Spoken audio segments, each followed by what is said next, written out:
Can I continue? On the part of the Senate, the joint session is hereby called to order. On the part of the House of Representatives, the joint session is called to order. Please, let's remain for the singing of the national anthem.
Please remain standing for the national prayer.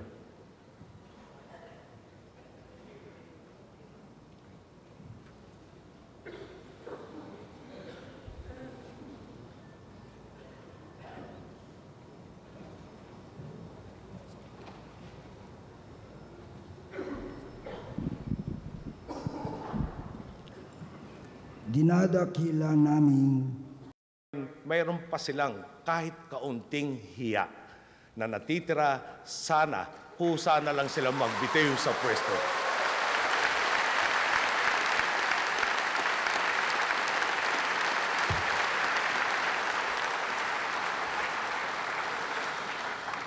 Pag-usapan naman natin po ang pondo para sa infrastruktura.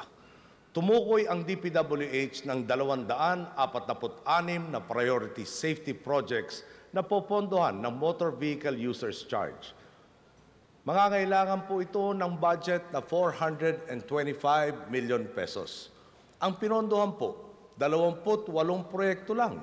Kinalimutan po ang 218 proyekto at pinalitan ng 70 proyekto na wala naman sa plano.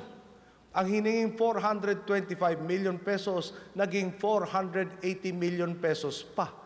Lumaki lalo dahil sa mga proyekto sa piling-piling mga benepisyaryo lang napunta. Mga proyekto po itong walang saysay, hindi pinag-aralan at hindi pinaghandaan, kaya parang kabuting sumusulpot. Tapos na po ang panahon para dito. Sa administrasyon po natin, walang kota-kota, walang tongpats, ang pera ng taong bayan ay gagastusin para sa taong bayan lamang.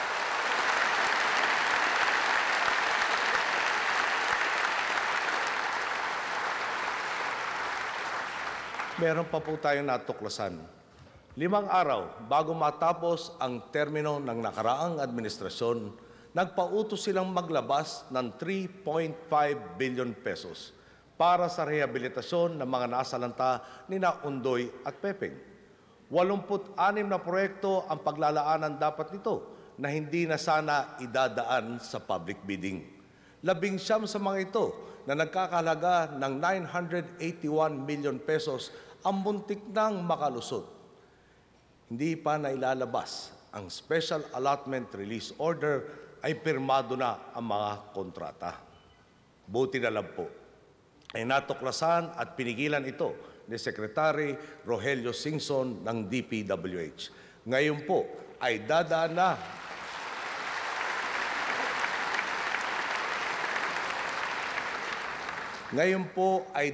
na ang kabuuan ng 3.5 billion pesos sa tapat na bidding at magagamit na ang pondo na ito sa pagbibigay ng lingap sa mga nawalan ng tahanan dahil kina Undoy at Pepeng.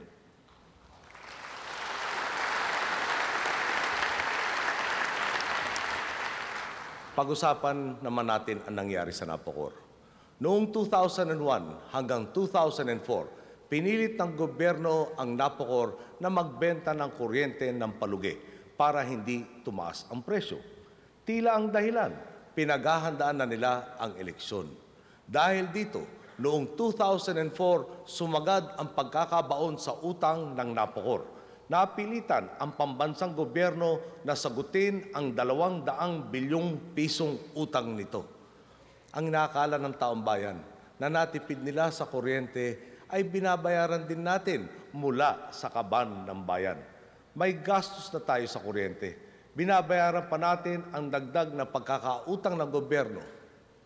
Kung naging matino ang pag-utang, sana'y nadagdagan ang ating kasiguruhan sa supply ng kuryente.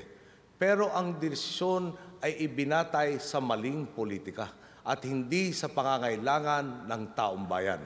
Matapos pinagsakripisyo ay lalo pang pinahihirapan. Ganito rin po ang nangyari sa MRT. Sinubukan na naman bilhin ang ating pagmamahal. Pinilit ang operator na panatilihing mababa ang pamasahe.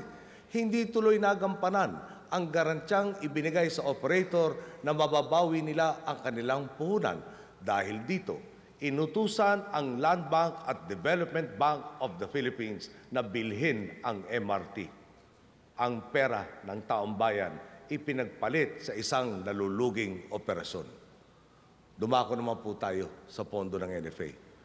Noong 2004, 117,000 metric tons ang pagkukulang ng supply ng Pilipinas.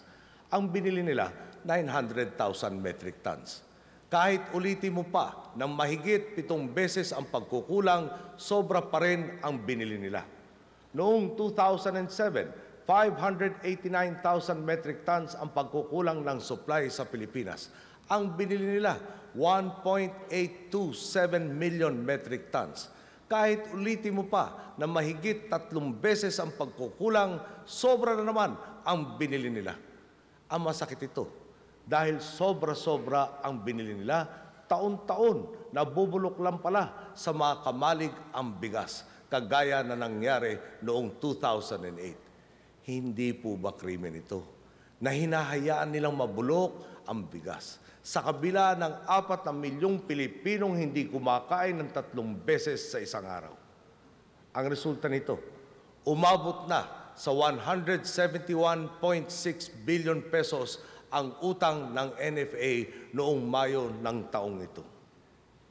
Ang tinapon na ito, halos pwede na sanang pondohan ang mga sumusunod. Ang budget ng buong hudikatura na 12.7 billion pesos sa taong ito. Ang conditional cash transfers para sa susunod na taon na nagkakahalaga ng 29.6 billion pesos. Ang lahat ng classroom na kailangan ng ating bansa na nagkakahalaga ng 130 billion pesos. Kasuklam-suklam ang kalakarang ito. Pera na naging bato pa. Narinig po ninyo kung paano nilustay ang kaban ng bayan. Ang malinaw po sa ngayon, ang anumang pagbabago ay magmumula sa pagsiguro natin na magwawakas na ang pagiging maluho at pagwawaldas. Kaya nga po, mula ngayon, ititigil na natin ang paglulustay sa salapi ng bayan.